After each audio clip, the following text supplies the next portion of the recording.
War is immoral. Poverty is immoral. Racism is immoral. Police brutality is immoral. Oppression is immoral. Genocide is immoral. Imperialism is immoral. This country represents all those things. All those things. All those things. All those things. Hello. Welcome.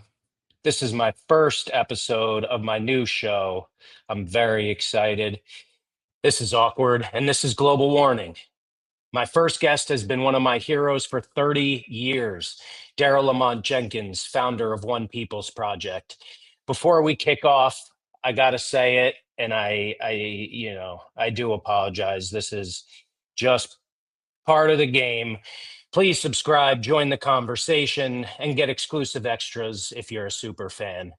Daryle Lamont Jenkins has been documenting and writing about right-wingers and fascist groups since at least 1989, if not earlier. For his work, rightfully, he's appeared on numerous TV programs, including Montel Williams, Current Affair, Rachel Maddow, and AM Joy with Joy Reid. In 2018, the documentary Alt-Right, Age of Rage premiered at South by Southwest, featuring Daryle confronting perhaps the most infamous white nationalist of the last few decades, Richard Spencer. This is what made Daryle famous, publicly coming at Nazis and as depicted in the film Skin, which I greatly enjoyed, helping them leave the movement and expose their former associates. My one complaint about that film is that you might think that someone else was the star, but Daryle is the true hero.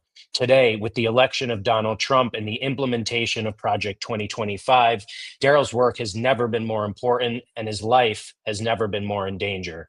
For the next 15 or so minutes, we'll discuss his work, what it'll entail and symbolize in 2025, 2026, and beyond, and what the future holds for all of us, whether you're on the left, on the right, or somewhere in the middle. Daryle, thank you for joining me on my first episode. Greetings and congratulations. I know the feeling. Thank you, and it's an honor to have you. AWKWORD has our on Substack, and yeah, we're still trying to get the kinks out on that ourselves. So yeah. So now we both know how this goes, but I think it humanizes us. One thing that you know from experience being on all of these, primetime TV shows is the production value is off the charts. Right. For me, this is a major glow up, so I'm happy. As my daughters would say. All right. So, Daryle, anything that I missed in my description of you, anything I got wrong, let's start off there. And then we'll go into more detail. One minor thing you said 2019. 89. No, I mean 1989. I got yeah. Actually, I would say that I've been doing this since I was a kid. Okay, that's what I would say too. Stuff. So tell me. But what happened in '87 is that I saw the what was it? The Oprah show that had the Boneheads on it. Some of the folks that we knew from Chicago, the legends from back then on our side, the skins that are on our side, and they was going back and forth with some of the folks that came to the studio with white Aryan resistance, okay, which was basically the white power crew that Tom Metzger came up with. His son John was on the show, and that was my beginning. That was when I first started seeing all of this. And said I needed to start documenting. And I was in the Air Force at the time. And then I got out, I would say probably a year or so later, and really just tried to do as much as I could to expand everything that I was trying to learn. I'm just watching every white power thing that showed up on TV. And then I graduated to listening to talk radio at the time, because I started noticing that they were saying the same things that I heard the Nazis say. I mean, it's Wow. funny listening to everybody complain about on the Right. right wing, trying to complain about being called Nazis, and yet, hey, shoe fits. So, Yeah. and it's Absolutely. and the shoe has fit a very long time. So, say Absolutely. you might And say since the beginning. yeah. And before us. And so what are the major differences you've seen from the days of the skinheads leading the movement to what we see today, where there are various fronts? There are people who are doing their research online. There are people doing, confrontational and educational work in person. There's a lot of researchers writing articles. There's people like me talking about these subjects. Um, who are we? Who are they? What have you seen in terms of changes as well as power structures, power dynamics, power shifts? Well, what I would say in particular, that I think the thing that's especially different than say when I started, when I was out there young as a younger man, um, there's not as much confrontations face to face. Not like Mm. that. Not like, I mean, basically, I Oh, mean, like the well, I mean, dangerous ones. Yeah, but yeah. yeah, I mean, there was blood was actually shed back Yes, in the day, yes. or Lots.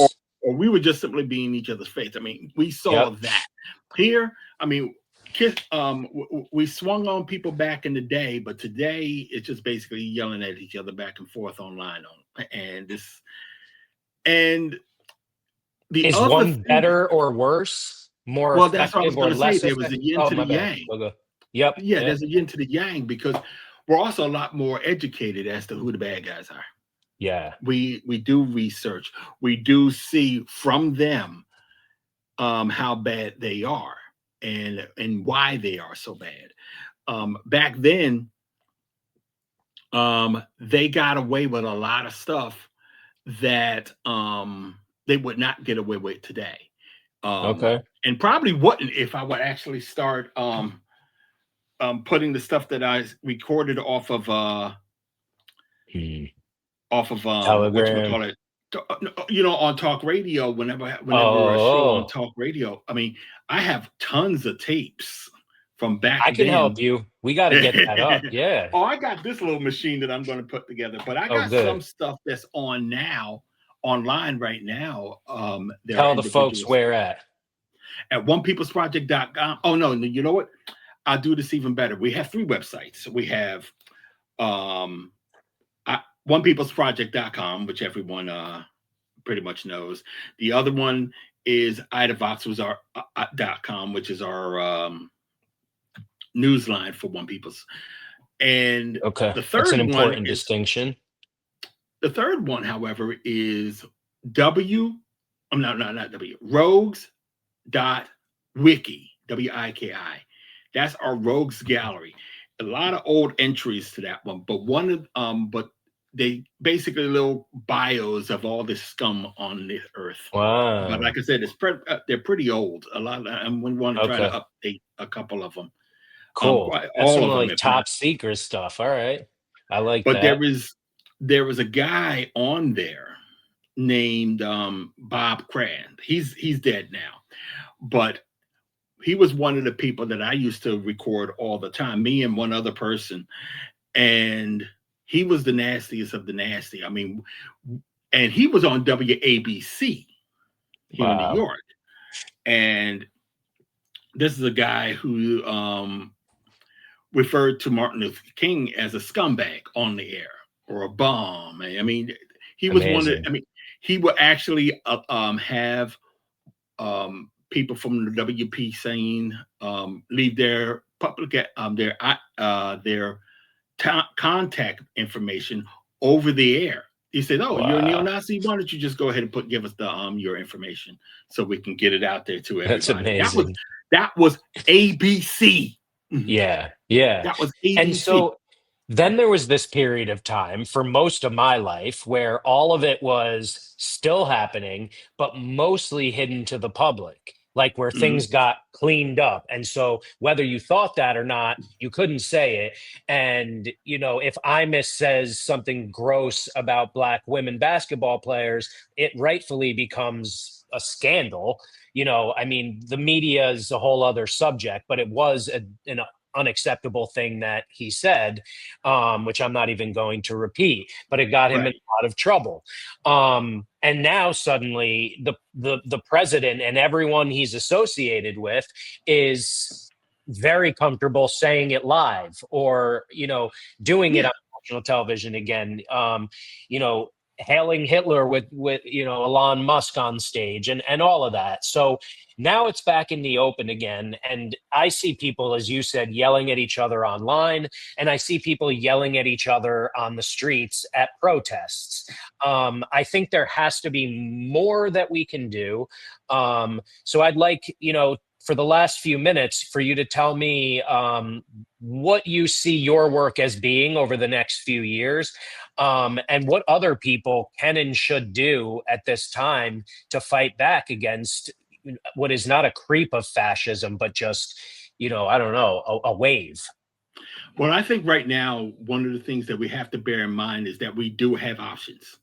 We are still scaring them.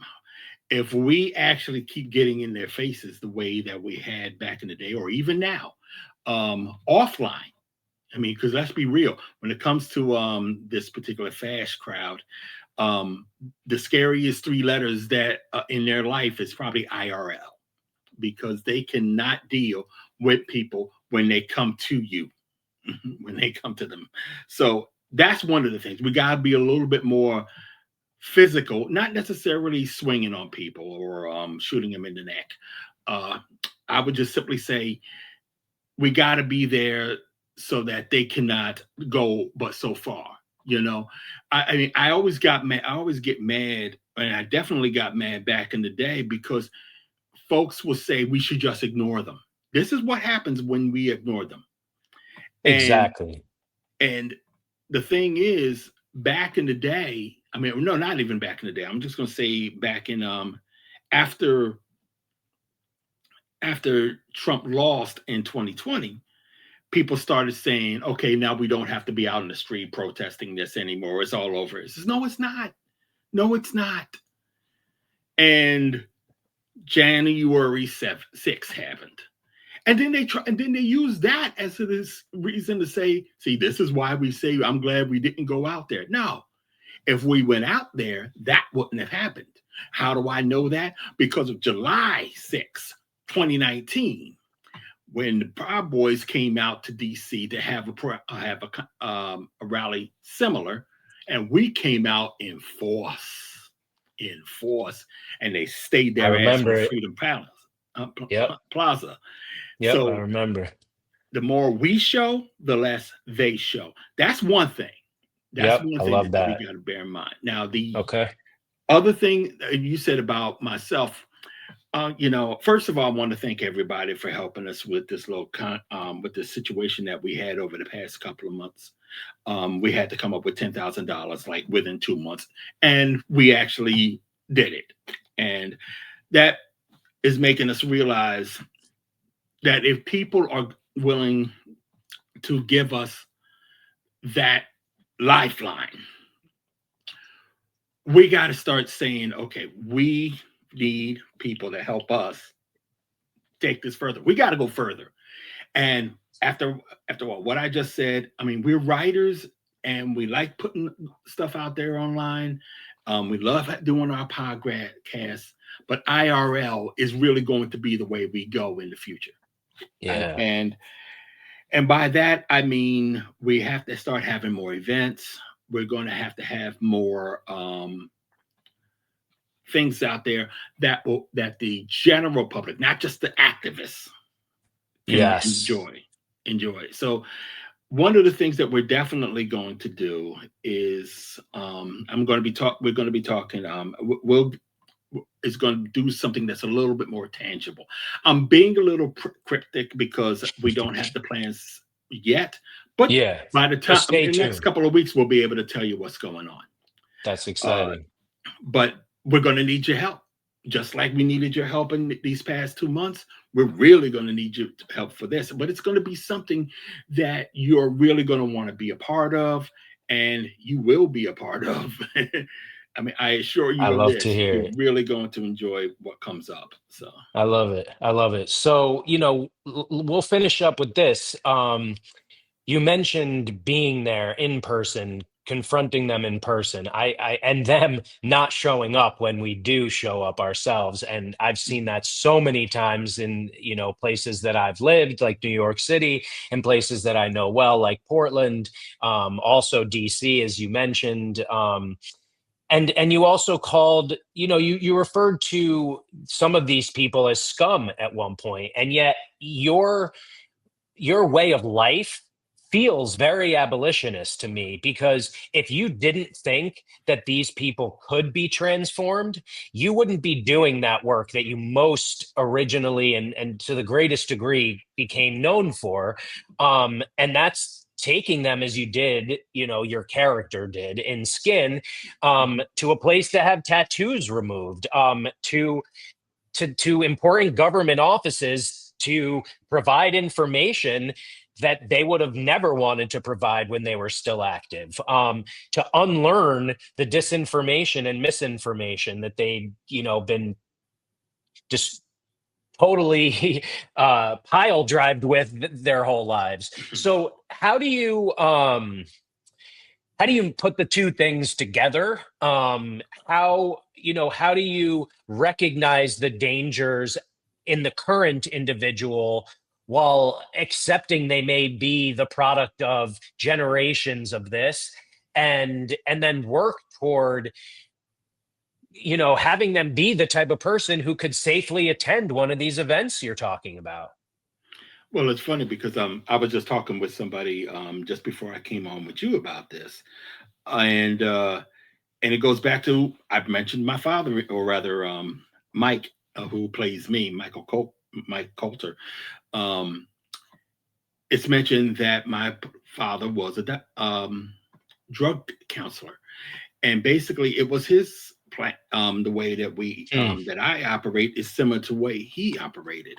Love His that. thing was to basically deal with that person and help him get back, him or her back to Yeah. themselves. All right. And I'm an addict, And so I know this firsthand. what's the deal when you're talking about that it's not so much I'm going to help you. I'm going to help you, but it's helping you. You have to want this Yes. help. You're going to have to do the work yourself.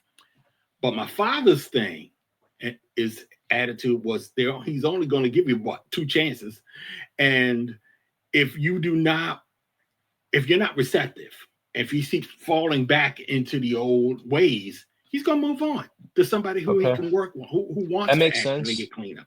My attitude always, and I've said this on television before, and I've said this in other interviews in the past.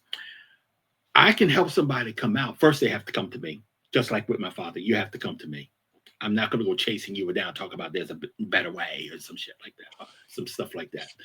Um, the truth of the matter is, um, when you do that, is it's all dependent on you. My obligation is going to be to those that you could possibly help or hurt. I mean, Yeah. um, and to everyone around me. It's all about making sure that you are not a threat to anyone else in this world, you know. And if you go back to the old ways, I got to respond accordingly. Right. I mean, it's like I had this line. I mean, one day I'm talking to you in a cordial matter like this. The other I may be swinging on you. Yeah. I don't want the latter to be the case, but it might just be that. It all depends on you. And that's the attitude. I mean, I don't want anybody to think I'm just going to be some push offer when it comes out to Oh, no question. yeah, you can't be like that. You have to be assertive, and you don't have to be a jerk to the person. You don't have to be, I mean, firm, sure, but you don't have to even be harsh to the person. You just fact of the matter is, if that person is coming to you, respect that. Yeah. Abolitionists are not weaklings, you know, and not to label you as one. But like it's the same idea again. Anyone who thinks Daryle Lamont Jenkins is a pushover is not paying attention. You can't possibly be weak. You have to be incredibly brave. And you have to, as he and I have spoken about before, you have to remain under control in these situations. That's not easy. And there are a lot of abolitionists like myself out there who are not pacifists, who believe not in the Second Amendment because it's some government write-up document, but because the bad guys have guns, so we should too. We're not afraid. He's not afraid. On that note, Daryle, closing argument, closing point. What does an audience of liberals need to hear from you before you check off or check out for the day? That you have strength. It doesn't come from your government. It doesn't come from your media. It comes from you.